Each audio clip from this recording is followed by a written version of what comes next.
누가복음 22장 39절에서 46절입니다. 예수께서 나가사 습관을 따라 감람산에 가심에 제자들도 따라갔더니 그곳에 이르러 그들에게 이르시되 유혹에 빠지지 않게 기도하라 하시고 그들을 떠나 돌 던질 만큼 가서 무릎을 꿇고 기도하여 이르시되 아버지여, 만일 아버지의 뜻이거든 이 잔을 내게서 옮기시옵소서. 그러나 내 원대로 마시옵고 아버지의 원대로 되기를 원하나이다 하시니 천사가 하늘로부터 예수께 나타나 힘을 더하더라. 예수께서 힘쓰고 더욱 간절히 기도하시니 땀이 땅에 떨어지는 핏방울 같이 되더라. 기도 후에 일어나 제자들에게 가서 슬픔으로 인하여 잠든 것을 보시고 이르시되 어찌하여 자느냐, 시험에 들지 않게 일어나 기도하라 하시니라. 예수님께서 잡히시기 전에 마지막 식사를 하시고 그리고 습관을 따라서 감람산에 기도하러 가셨습니다. 제자들도 따라갔죠. 주님께서 제자들에게 잡히시기 전 마지막 권면의 말씀이 이 말씀입니다. 유혹에 빠지지 않게 기도하라. 그리고 돌 던질 만큼 떨어진 곳에 가셔서 주님이 무릎을 꿇고 기도하셨습니다. 아버지여, 만일 아버지의 뜻이거든 이 잔을 내게서 옮기시옵소서. 그러나 내 원대로 마시옵고 아버지의 원대로 되기를 원합니다. 주님의 기도가 얼마나 간절했든지 땀이 땅에 떨어지는 핏방울 같이 되었다, 그렇게 말합니다. 기도하신 후에 제자들에게 와보니 제자들이 잠이 들어 있습니다. 주님은 너무나 간절해서 핏방울이 떨어지도록 그렇게 기도하셨는데 제자들은 잠들어 있는 겁니다. 그러니까 누가는 제자들이 슬픔 때문에 잠들었다, 그렇게 기록을 했습니다. 아마 주님의 고난에 대한 그 말씀, 그리고 제자들이 예수님을 부인할 것에 대한 그 경고, 이런 것이 아마 제자들을 낙담하게 하지 않았나, 그래서 기도할 마음까지도 빼앗기지 않았나 그런 생각이 듭니다.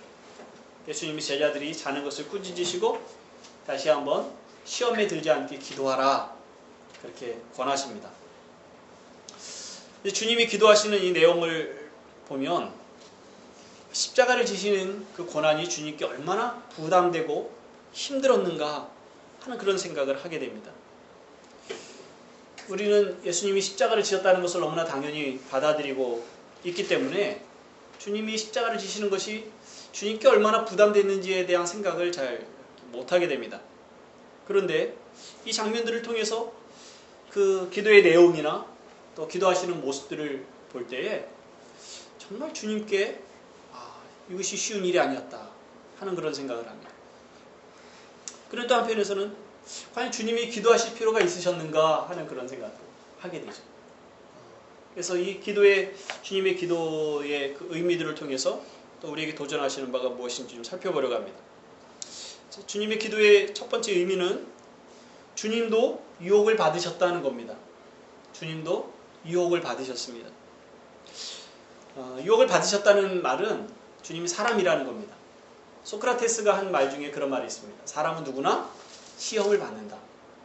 소크라테스가 말했기 때문에 진리가 아니라 사람이 시험을 받는다는 게 진리라는 걸 소크라테스가 발견을 한 거죠. 예수님도 사람이십니다. 나사렛에서 태어나셨고 그리고 마리아에게서 나셨습니다. 물론 아버지의 씨로 인해서 태어난 것이 아니라 성령님의 능력으로 잉태됐고 그래서 태어나셨어요. 그 당시 제자들은 예수님이 사람이셨다는 데에 대해서 조금도 의심하지 않았습니다.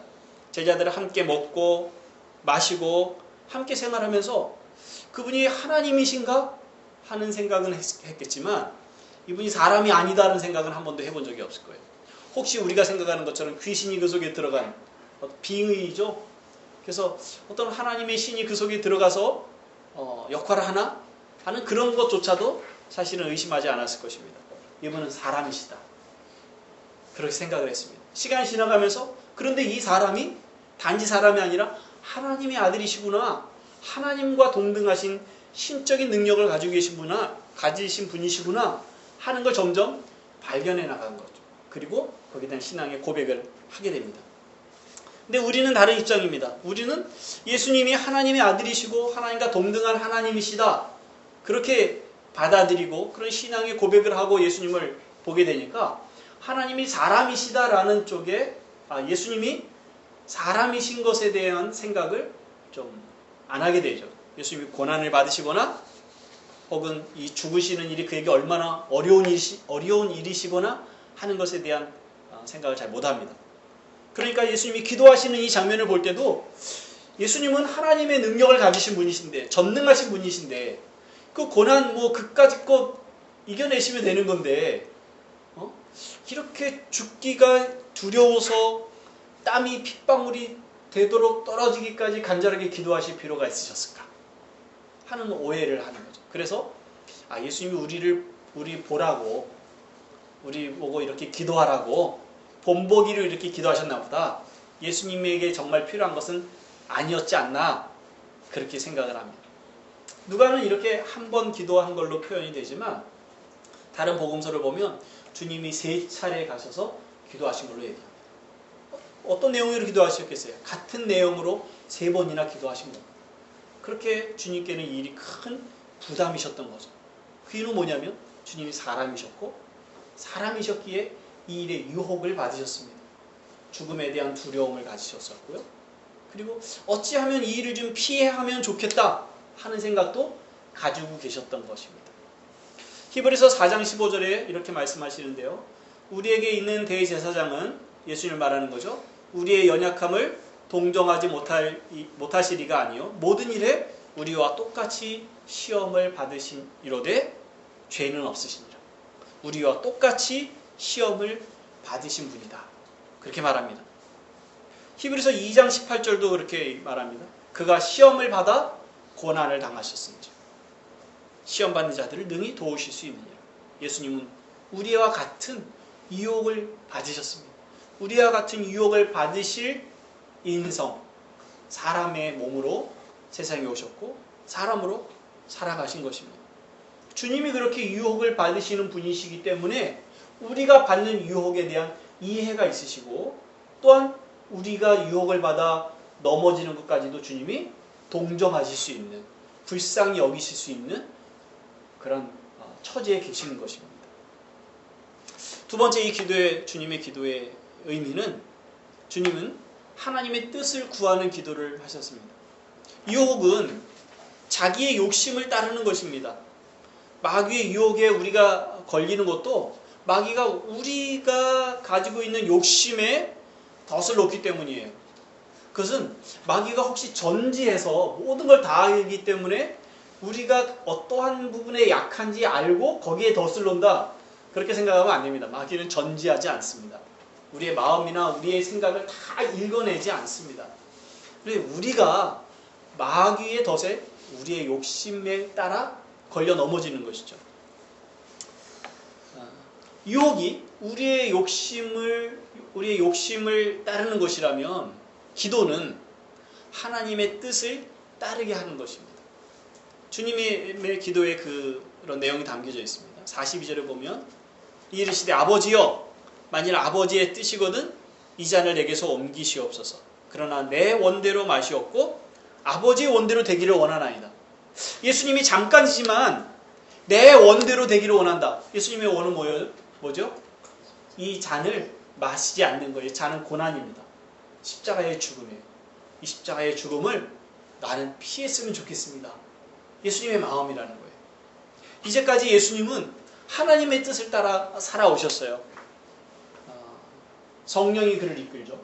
그래서 40일 동안 금식하시며 마귀의 시험을 이기기도 하셨고, 그리고 자나 깨나 일어서나 사람들을 만나나 모든 일들이 하나님의 뜻을 행하시는 거예요.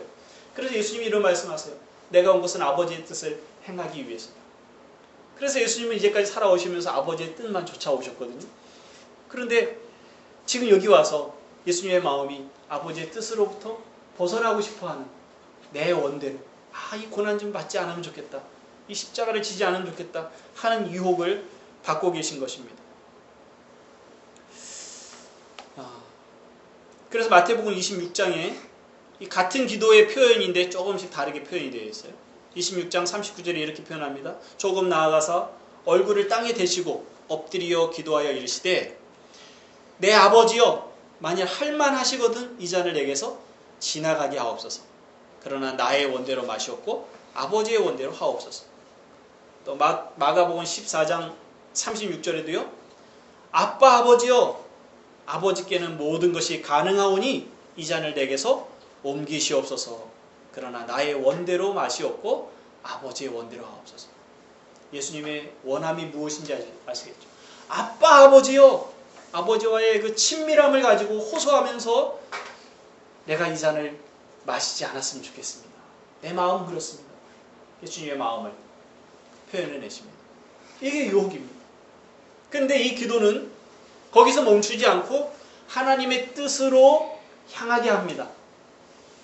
아버지의 뜻대로 되기를 원합니다. 아버지의 원대로 하시옵소서. 나는 이 유혹 가운데 있지만, 나는 내 원대로 되기를 원하지만, 그러나 아버지 뜻대로 되기를 원합니다. 이게 기도입니다. 기도는 나의 뜻에서 하나님의 뜻으로 방향을 돌리는 겁니다. 우리 기도는 어떤 능력을 받기 위해서 주문을 외우는 것이 아닙니다. 기도는 하나님께 도움을 요청하는 것인데 그것이 무속적인 것하고는 다릅니다. 지성이면 감천이라 그러죠. 그래서 이 지성이면 감천이라는 이 무속적 신앙이 기독교에도 그대로 들어왔어요. 그래서 지성이면, 열심을 다하면 하나님이 감동하셔서 우리의 기도를 들어주신다고 그렇게 생각합니다. 조용조용하게 기도하면 지성이 되지 않는 것 같죠. 그래서 몸을 써가면서 힘을 다해서 목소리에 힘을 넣어서 1시간 안 되면 2시간, 2시간 안 되면 3시간, 그러다 안 되면 철야를 하고 안 되면 금식을 하고 그렇게 해서라도 기도를 하면 하늘이 움직인다고 생각을 합니다. 그것이 기독교에도 그대로 들어와서 성경을 이해할 때 혹은 기도를 이해할 때 꼭 그와 같이 말합니다. 그래서 기도로 자기의 뜻을 관철시키는, 하나님의 뜻이 내 뜻으로 바뀌어질 때까지 기도를 하는 그런 기도를 강조하는 듯한 얘기가 교회 안에서조차도 성경을 근거로 나올 때가 참 많습니다.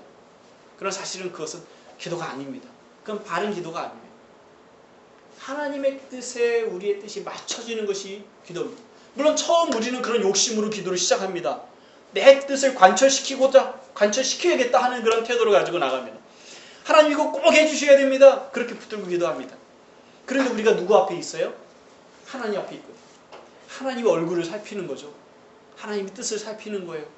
그러다 보면 이건 내 욕심이구나. 이건 내가 원하는 거구나.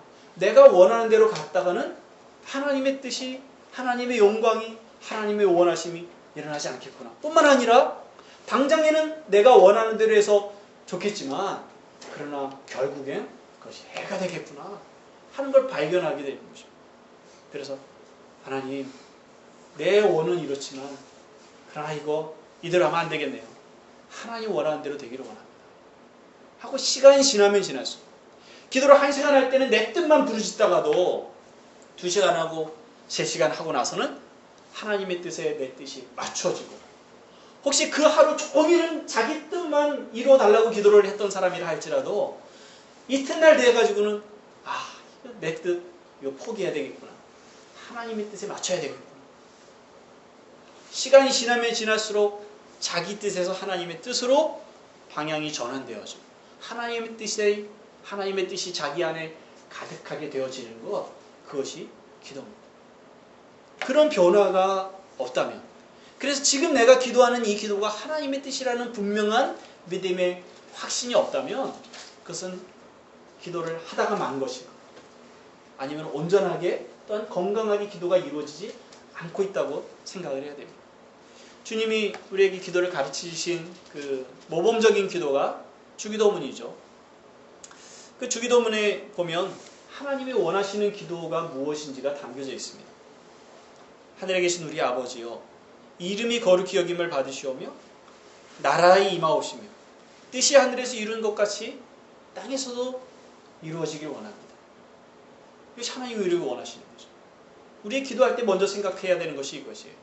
하나님의 이름이 거룩히 여겨지는 것, 하나님의 나라가 임하는 것, 하나님의 뜻이 이루어지는 것. 그 다음에 나오는 것은 우리의 필요를 위해서 기도하는 것들이긴 합니다. 일용할 양식을 주십시오. 이거는 우리의 필요를 위해 구하는 거죠. 우리를 시험에 들게 하지 마십시오. 우리를 악에서 구해 주십시오. 이런 기도들이 있다 할지라도 그런 이 기도들은 앞에서 아버지의 이름과 아버지의 나라와 아버지의 뜻을 전제하고 따라 나오는 기도입니다. 우리의 가장 필요로 하는 그 필요들까지도 하나님의 뜻이 이루어지는, 하나님의 나라가 임하는, 그리고 하나님의 이름이 거룩히 여김을 받는 장소와 영역과 대상이길 바랍니다 하는 기도가 주기도문의 기도입니다. 그래서 우리는 기도할 때마다 하나님의 뜻으로 우리의 생각과 의지가 방향 전환이 돼서 하나님 뜻대로 되기를 원합니다라는 고백이 나오는 기도가 되어야 된다는 겁니다. 세 번째, 주님의 기도의 의미는 그것이 우리에게 모범이 된다는 것이에요.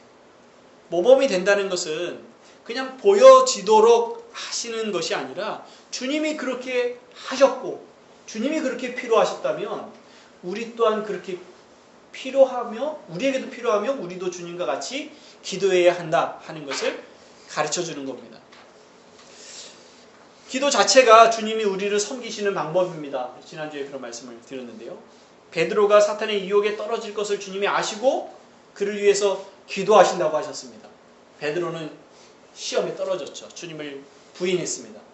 그러나 주님이 기도하심으로 그들 다시 일으켜 세워서 일꾼으로 세우시고 보내셨습니다.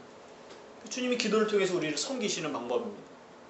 뿐만 아니라 주님이 그 기도하시는 것을 통해서 우리가 어떻게 기도해야 할지를 배웁니다.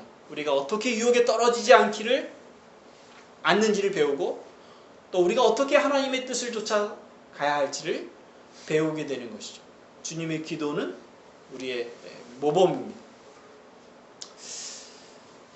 죽음을 앞두고 유혹을 받으신 주님께서 기도 가운데 자신의 뜻을 버리고 어떻게 하나님의 뜻을 따르는지 이처럼 우리에게 명확하게 보여준 예가 없습니다.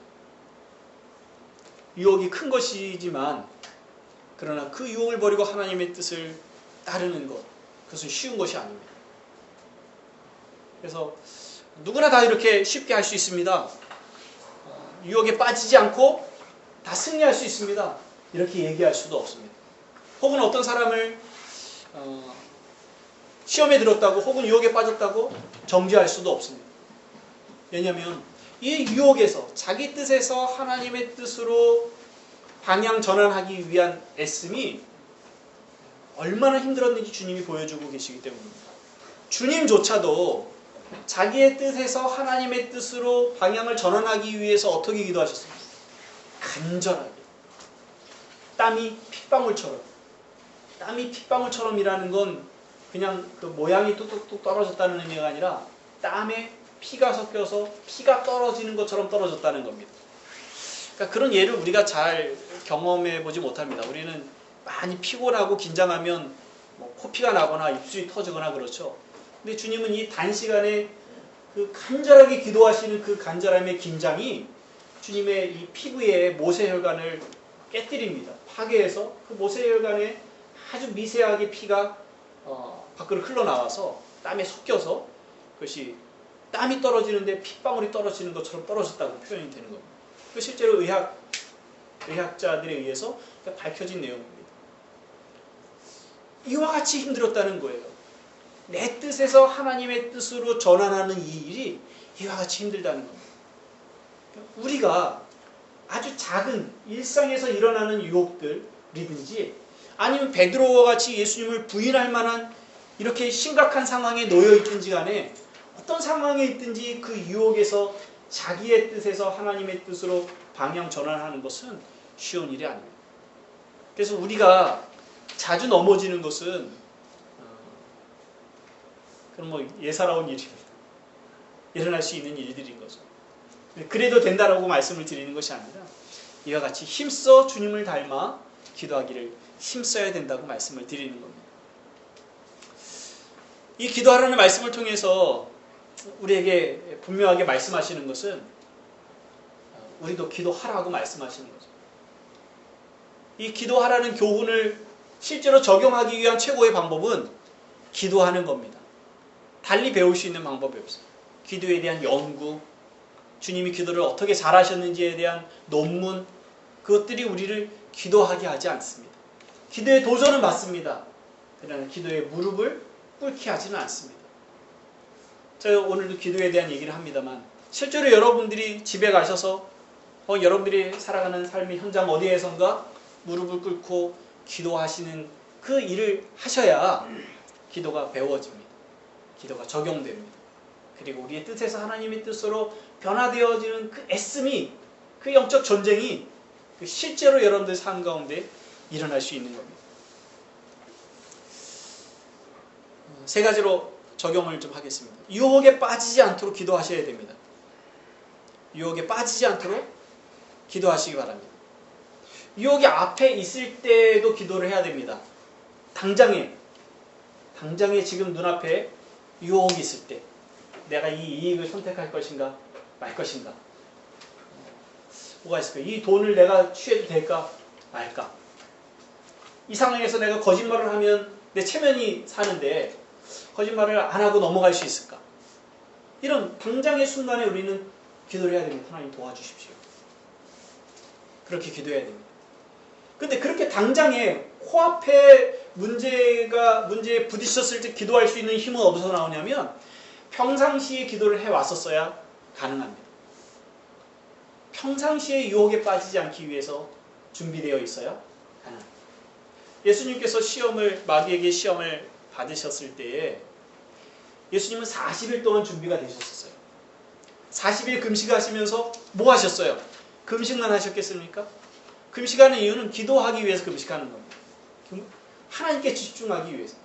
주님은 밥을 굶으면서 아무도 만나지 않으면서 40일 동안 홀로 계시면서 하나님께만 집중했었어요. 하나님의 뜻에만 맞춰 계셨었어요. 그리고 40일이 지났어요. 마귀가 와서 예수님을 시험합니다. 주님이 준비가 되셨죠. 준비가 되셨기 때문에 마귀가 요구하는 것이 무엇인지를 쉽게 간파하고 그를 이길 수 있으셨던 것입니다. 마귀가 와서 이 돌을 떡덩이를 만들어서 당신 배를 채우십시오. 주님이 그때서 잠깐 기도해보고 어찌할지 그러지 않으시죠. 성전 꼭대기에 올려놓고 뛰어내리면 하나님이 천사를 보내서 당신을 받을 것입니다. 어떻게 할까? 뛰어내릴까 말까? 그때서 기도하시는 흔적이 없습니다. 충분히 이해가 되시죠? 앞서 기도가, 준비된 기도가 유혹이 왔을 때 그것을 이겨낼 수 있는 힘이 되는 것입니다. 청년들에게 어떤 결혼을 위해서 기도하라 이런 얘기를 합니다. 어렸을 때부터 하라고 기도를 하도록 그렇게 가르치기도 합니다. 결혼 전에 있는 사람이 결혼을 위해서 기도해야 될 필요가 있을까요? 분명히 있습니다. 근데 아직 결혼 적령기가 아닌데도 불구하고 기도할 필요가 있을까요? 있습니다. 왜냐하면 기도하지 않고 있으면 우리의 관심이 유혹에 빠지기가 쉽습니다. 유혹이라는 건 자기 욕심이에요. 자기 원함이에요. 자기의 성향이 어떤 남자, 어떤 여자에게 눈이 가는지 자기가 잘 모릅니다. 그런데 욕심에 끌리게 되어 있어요. 멋있고 예쁘고 화려하고 무엇인가를 가지고 있고 안정적인 그런 게 매력적인 거죠. 누구에게나. 그래서 어떤 사람이 나타났을 때 이 사람과 교제를 할 것인가 말 것인가, 혹은 누군가에게 교제하도록 요청을 받았을 때 교제할 것인가 말 것인가, 뭘로 결정하죠? 그동안 내가 준비해왔던 걸로, 내가 생각해왔던 걸로 결정을 하는 겁니다. 그 사람이 호감이 가는 건 그동안 내가 가지고 있던 생각에 따라서 움직여지는 겁니다. 그래 전혀 준비되어 있지 않다면 순전히 자기 안에 가지고 있었던 욕심을 쫓아서 결정이 될 겁니다. 하지만 만약에 기도를 하고 있었어요.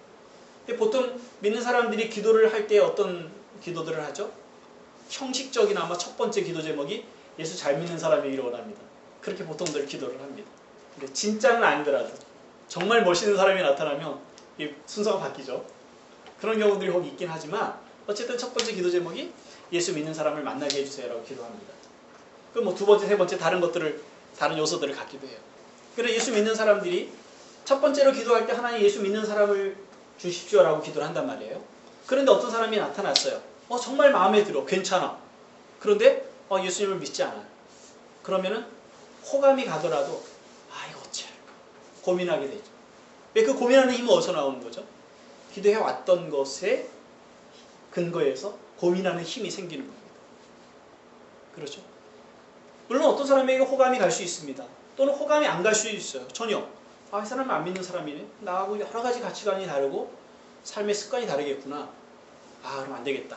하고 그냥 쉽게 거절하는 사람들도 있고, 혹은 호감이 가서 교제를 하는 사람들도 있고, 그 교제가 잘 진행이 돼서 공감대가 형성이 되고 또 신앙의 변화가 일어날 수도 있습니다. 근데 그렇지 않으면 그 안에서 큰 갈등과 어려움이 있게 되죠. 이 씨름을 하는 겁니다. 내 뜻이냐? 하나님 원하십니다. 그래서 유혹에 빠지지 않게 우리가 늘 평상시에 기도하지 않으면 그런 힘을 얻지 못한다는 겁니다. 두 번째 기도의 적용은요, 하나님의 뜻을 따르기를 기도하십시오. 하나님의 뜻을 따르기를 기도하십시오. 하나님의 뜻을 따르기를 힘쓰셔야 됩니다. 우리는 다 자기가 약한 것이 있습니다. 유혹당하기 쉬운 요소들이 있습니다. 어떤 사람은 자랑하길 좋아하는 사람이 있어요. 어떤 사람은 험담하길 좋아하는 사람이 있어요. 그것이 건강하고 유익한 것이 아닌데도 불구하고 그 내면의 그 아픔, 상처로 인해서 그런 것인지 어쨌든 그 남을 비방하는 말들을 쉽게 하는 사람이 있습니다. 관계를 해치죠. 그럼에도 불구하고 멈추지 못하죠. 건강하지 않은 성적인 것을 탐하는 사람들도 있습니다. 혹은 도적질이나 거짓말하는 경향을 가지고 있는 사람들이 있습니다. 그냥 우리가 다 조금은 있습니다만은, 그러나 특히 그게 자기의 큰 약점이고 유혹이 되는 사람이 있다는 얘기입니다. 하나님을 사랑하는 일에 태만하거나 부주의한 상태에 머물러 있는, 그러면서도 각성하지 않는 그런 상태에 머물러 있는 사람들이 있습니다. 절제하지 않는 사람들이 있습니다. 굉장히 많은 종류의 약함들이 있습니다. 우리 다 그런 약함들을 한두 개 혹은 서너 개 혹은 더 많이도 가지고 있을 수 있습니다. 근데 그 약함들을 위해서 기도해야 됩니다. 하나님, 이 유혹에 빠지지 않게 해주십시오. 그렇게 기도할 필요가 있습니다. 근데 약한 것에 집착하는 것이 그것을 벗어나는 방법은 아닙니다. 우리가 그것을 위해서 기도해야 됩니다. 유혹에 빠지지 않기 위해서 기도해야 됩니다만, 그러나 건강하게 그것으로부터 벗어나는 방법은 그것의 다른 편에 있는 건강함을 쫓아가는 것입니다.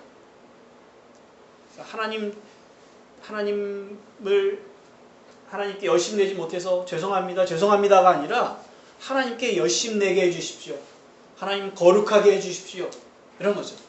하나님 누구를 험담하지 않게 해주세요. 험담하지 않게 해주세요. 그렇게 기도하는 것이 아니라 하나님 누구를 사랑하게 해주세요. 누구를 긍정적으로 보는 눈을 갖게 해주십시오. 제가 그를 잘 섬기게 해주십시오.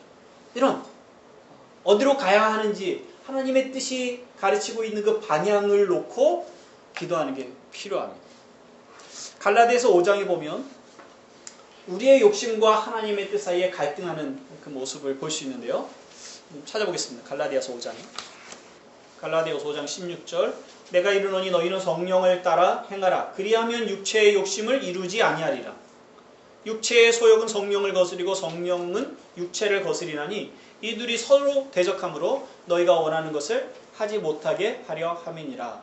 너희가 만일 성령의 인도하시는 바가 되면 율법 아래에 있지 아니하리라. 육체의 일은 분명하니 곧 음행과 더러운 것과 호색과 우상숭배와 주술과 원수 맺는 것과 분쟁과 시기와 분냄과 당 짓는 것과 분열함과 이단과 투기와 술취함과 방탕함과 또 그와 같은 것들이라.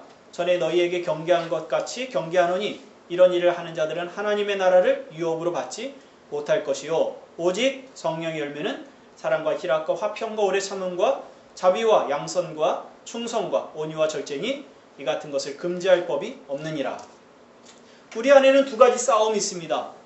우리의 본성, 죄성을 따라 나오는 욕심이 있고, 또 하나는 성령이 우리 안에 오셔서 우리를 이끌어 가시고자 하시는 욕심이 있습니다. 그것이 갈등하는데요. 우리가 성령의 인도하심을 따라 살아간다면 우리는 육체의 욕심을 좇지 않게 되죠. 당연히 이게 다른 방향이니까. 그런데 성령이 우리를 이끌어 가시는 방향은 22절, 23절에 있는 것처럼 성령의 열매가 맺어지도록 우리를 이끌어 가십니다. 근데 우리가 육체의 욕심을 따른다면 그 육체의 일이라는 건 19절부터 21절까지 나온 여러 가지 죄의 모습들입니다. 사랑과 성령의 열매, 사랑과 희락과 화평과 오래 참음과 자비와 양선과 충성과 온유와 절제의 열매가 아직 우리의 삶 가운데 분명히 나타나지 않는다 하더라도 내가 선택하는 이 일이 이 사랑부터 절제에 이르는 이것을 향해서 가는 것이라면 그것은 성령이 우리를 이끌어 가시는 것이죠.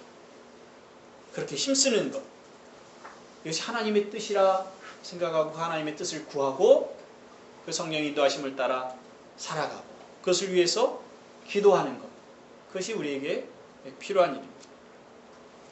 세 번째로는요, 연약한 지체들을 위해서 기도해야 됩니다. 유혹에 빠지지 않기 위해서 기도하셔야 되고요, 하나님의 뜻을 따르기 위해서 기도하셔야 되고, 또한 다른 지체들을 위해서 기도하셔야 돼요. 예수님이 그 감람산에서 기도하실 때 자신만을 위해서 기도하시지는 않으셨을 것입니다. 자신이 자기의 원함이 아니라 하나님의 뜻대로 되기를 원한다는 그런 방향 전환을 위해서 기도하셨지만 동일하게 유혹을 받는 제자들을 위해서도 기도하셨을 것이 틀림없습니다. 왜냐하면 오늘 읽은 그 39절부터 46절 보면 앞뒤가 유혹에 대한 얘기예요. 앞에는 유혹에 빠지지 않게 기도해라. 그리고 끝에는 시험에 빠지지 않게 기도하라. 앞에는 유혹이라고 그러고 뒤에는 시험이라고 그랬는데 이 단어가 같은 단어입니다. 같은 단어예요. 유혹이라는 단어입니다. temptation, 영어로 하면은요. 시험은 이제 두 가지 의미가 있죠. 유혹이라는 의미가 있고요. 하나는 하나님 우리를 테스트한다는 의미가 있습니다. 근데 여기서 쓰인 건 유혹이라는 의미입니다. 죄에 빠뜨리려는 덫, 그것이 바로 이제 유혹입니다. 그래서 예수님께서 제자들에게 너희가 유혹에 빠지지 않게 기도해라 말씀만 하시고 주님이 정작 그들을 위해서 기도하지 않으셨다면 제자들에게 도움이 없는 거죠. 그러나 주님이 제자들을 위해서 기도하셨을 게 틀림없으십니다. 그런데 주님은 그때만 기도하신 것이 아니라 여전히 지금도 기도하고 계십니다. 히브리서 7장 25절에 보면 자기를 힘입어 하나님께 나아가는 자들을 온전히 구원하실 수 있으니 이는 그가 항상 살아계셔서 그들을 위하여 간구하심이라. 주님은 우리를 위해서 간구하십니다. 간구한다는 말이 뭐예요? 간절히 기도하신다는 말이에요. 주님이 우리를 위해서 간절히 기도하신답니다. 어떤 모양으로 기도하실까요? 만약에 이미지로 표현한다면 감람산에서 그렇게 기도하셨던 것처럼 우리를 위해서 기도하시지 않으시겠습니까? 우리가 유혹에 빠지지 않게, 우리가 하나님의 뜻을 쫓아 살아가게 해달라고 그렇게 기도하시는 겁니다. 주님이 그렇게 본을 보이셨기에 주님의 사도들 또한 그렇게 기도합니다. 그래 바울이 이렇게 얘기합니다. 골로새 1장에 너희를 위하여 기도하기를 그치지 아니하고 구하노니 너희로 하여금 모든 신령한 지혜와 총명에 하나님의 뜻을 아는 것으로 채워주옵소서 이렇게 기도하고 있다는 겁니다. 그치지 않고 기도하는데 하나님의 뜻을 채워달라고 기도하고 있습니다. 데살로니가전서 3장 10절에는요. 주야로 심히 간구함은 너희 얼굴을 보고 너희의 믿음이 부족한 것을 보충하게 하려 함이라. 우리가 연약하고 우리 믿음이 부족한 것을 사도가 기도함으로 그 믿음의 부족한 것을 보충한다고 얘기합니다. 우리가 누군가를 위해서 기도하는 것은 누군가가 유혹에 빠지지 않기 위해서 믿음이 성장하기를 위해서 기도하고 그리고 하나님의 뜻을 따라 살아가기를 위해서 기도하는 일에 하나님의 은혜가 있고 도우심이 있죠. 그래서 그 사람이 다 하지 못하는 것이 누군가의 기도에 의해서 채워지고 있는 것입니다. 여러분들 지금 신앙생활을 잘하고 계시는 것은 여러분이 열심을 내서 그러시는 건 아니에요. 물론 그런 면이 없음에도 불구하고 그건 아닙니다. 우리가 애쓰고 힘쓰는 면들이 있을 겁니다. 그런데 누군가 나를 위해서 기도하고 있습니다. 혹시 목사가 기도하지 않는다 할지라도 주님이 기도하고 계세요.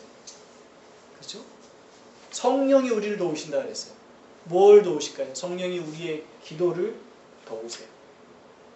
누군가 나를 위한 기도, 누군가 하나님 앞에서 내 이름을 부르는 그 기도를 주님이 들으시고 우리의 연약함을 채우시는 겁니다. 그래 만약에 이 지지, 누군가 나를 위해서 이렇게 기도하고 있다는 이 지지를 우리가 분명히 알고 있다면 우리의 담대함이 훨씬 더하죠. 주님이 나를 위해서 기도하시고 성령이 도우시는 것뿐만 아니라 내가 함께 신앙생활하는 이 지체들이 나를 위해서 기도하고 있어. 그럼 내가 힘을 내야지 하는 마음을 갖게 되지 않겠습니까? 골로새 4장에 보면 사도는 아니지만 에바브라가 골로새 교인들을 위해서 그렇게 기도한다고 얘기합니다. 에바브라가 항상 너희를 위하여 애써 기도하여 너희로 하나님의 모든 뜻 가운데서 완전하고 확신 있게 서기를 구하노니. 그래서 여러분 자신을 위해서 기도하시며 뿐만 아니라 연약한 지체들을 위해서 기도하셔서 그가 유혹에 들지 않아 하나님의 뜻을 쫓아 살아가도록 그렇게 서도록 기도하시기 바랍니다. 유혹이 있는 것을 두려워할 필요는 없습니다. 왜냐하면 유혹하는 사단보다 하나님이 크십니다. 그리고 유혹에 빠지는 우리의 죄성보다 유혹을 쫓아가는 우리의 죄의 욕심보다 하나님의 사랑과 그 자비하심이 훨씬 큽니다. 주님의 고난에 대한 말씀을 감당하지 못하고 슬퍼서 절망하고 잠들어버린 제자들, 그리고 실패하고 주님을 부인하고 도망가버린 제자들을 주님이 찾아오시죠. 그리고 그들을 다시 일으켜 세우시고 하나님의 사도로 일을 맡기십니다. 그와 같이 우리가 혹 유혹에 빠져 낙심하고 절망한다 할지라도 주님 우리를 찾아오셔서 일으켜 세우실 것이 틀림없습니다. 그렇다고 해서 깨어 유혹에 빠지지 않게 기도하지 않아도 된다, 그렇게 생각하시는 분은 없을 거라고 생각이 듭니다. 의사가 수술을 하면 나을 병이라고 자기 몸을 함부로 하는 사람은 없습니다. 이거 수술 받으면 낫지. 돈이 아까워서 자기 몸을 관리합니까? 그렇지 않죠. 그것이 아프기 때문에, 그것이 우리를 건강하지 못하는 것이 삶을 얼마나 불편하게 하는 것인지 알기 때문이죠. 우리가 기도해야 될 이유가 그것입니다. 아무리 훌륭한 의무병이 그 앞에 나가서 싸우는 그 군인들을 쫓아가고 있다고 할지라도 그 적군의 총알에 자기 몸을 함부로 내던지겠습니까? 전쟁의 목적은 적군의 총알을 피해서 살아남는 데 있는 것이 아니라 전쟁에 이기는 것입니다. 적군이 차지하고 있는 그 지역을 탈환해내는 것입니다. 우리가 단지 유혹에 빠지지 않고 겨우겨우 살아가는 데에 우리의 삶의 목적이, 우리의 부르심의 목적이 있는 것이 아니라 우리가 하나님의 나라를 차지하고 그리스도의 장성한 분량에 우리의 믿음이 성장하고 그리스도와 같이 동행하며 하나님께 영광된 삶을 살아가는 것, 하나님의 뜻을 헤아려 알고 그 뜻을 살아가는 데에 우리를 부르신 목적이 있습니다. 그것이 여러분들의 소망이 되기를, 그래서 여러분들이 기도할 마음들이 일어났으면 좋겠습니다. 그리고 여러분들이 시간을 떼서 기도하심으로 그리스도와 같이 여러분 자신의 욕심을 따르는, 여러분의 뜻을 따르는 데서 하나님의 뜻을 따르는 것으로 방향 전환된 삶을 살아가시길 바랍니다. 주님이 제자들에게 말씀하신 깨어 기도하라고 말씀하신 그것을 우리가 들었습니다. 그 말씀에 순종하게 해주십시오. 유혹에 빠지지 않게 깨어 있게 해주십시오.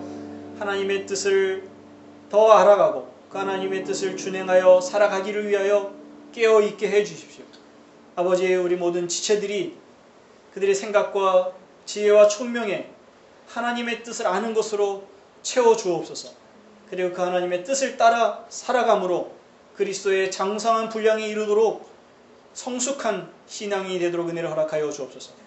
각 사람이 그리스도 안에서, 그리스도 앞에서 온전하게 되어지도록 긍휼을 베풀어 주시옵소서. 또한 우리가 한 공동체로 부르심을 받아 우리가 하나님을 섬기고 있습니다. 한 공동체라는 것, 한 가족이라는 것은 서로에게 책임을 지는 것인데 우리가 다른 그 무엇보다도 기도에 있어서 책임지게 하여 주옵소서. 서로의 연약함을 기도로 채우겠다는 믿음의 연약함을 우리의 기도로 채우겠다는 그러한 각오를 가지고 그러한 헌신을 다짐하고 살아가는 모든 지체들이 되도록 은혜를 더하여 주시옵소서. 특별히 하나님, 우리 지체들을 섬기도록 저를 목사의 직임을 주셔서 섬기게 하셨는데 하나님, 사도와 같이 주야로 눈물로 기도하는 자가 되도록, 기도에 부족함이 없다 또는 기도에 후회하는 일이 없도록 기도에 힘쓰도록 은혜를 베풀어 주시옵소서. 이 공동체가 또한 모일 때마다 또한 흩어져 있을 때도 늘 기도에 힘쓰는 공동체가 되도록 성령께서 역사하여 주옵소서. 함께 하신 감사합니다. 예수님의 이름으로 기도하옵나이다. 아멘.